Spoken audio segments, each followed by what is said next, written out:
Iran Israel সংঘাত এবং যুদ্ধবিরতির পর প্রথম টেলিভিশনে বার্তা দিয়েছেন ইরানের সর্বোচ্চ নেতা আয়াতুল্লাহ আলী খামেনি। বার্তায় তিনি বলেন, ইরান যুক্তরাষ্ট্রকে সজোরে থাপ্পড় মেরেছে। খামেনির টেলিভিশন বার্তায় আরও বলা হয়েছে, ইরানের সশস্ত্র বাহিনী ইসরায়েলের বহুস্তরীয় প্রতিরক্ষা ভেদ করে নগর ও সামরিক এলাকা লক্ষ্যবস্তুতে আঘাত হানতে সক্ষম হয়েছে। যুক্তরাষ্ট্র পারমাণবিক স্থাপনাগুলোতেও আঘাত করেছে, কিন্তু খুব বেশি কিছু অর্জন করতে পারেনি। এছাড়া বার্তায় খামেনি আরও বলেন, ইরানে যুক্তরাষ্ট্রের হামলা ট্রাম্পের শোম্যানশিপ ছিল, এর বেশি কিছু নয়। এই বার্তা দেওয়ার আগে সামাজিক মাধ্যম এক্সে একটি পোস্টে ইসরায়েলের সাথে বিজয় দাবি করেন খামেনি। বিজয়ের জন্য ইরানি জনগণকে অভিনন্দন জানান এই সর্বোচ্চ নেতা। ইরানের সাথে ইসরায়েলের 12 দিনের সংঘাতের সময় তাকে হত্যার আশঙ্কা থাকায় গোপন বাংকারে লুকিয়ে রাখা হয় খামেনি।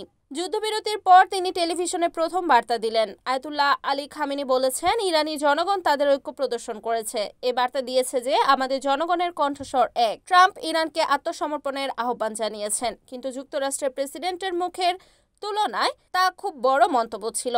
খামেনি আরও বলেন, ইরানের মতো একটি মহান দেশ ও জাতির জন্য আত্মসমর্পণের কথা বলাই অপমানজনক। Desk news, Kamruzzaman Kamrul, NEN TV।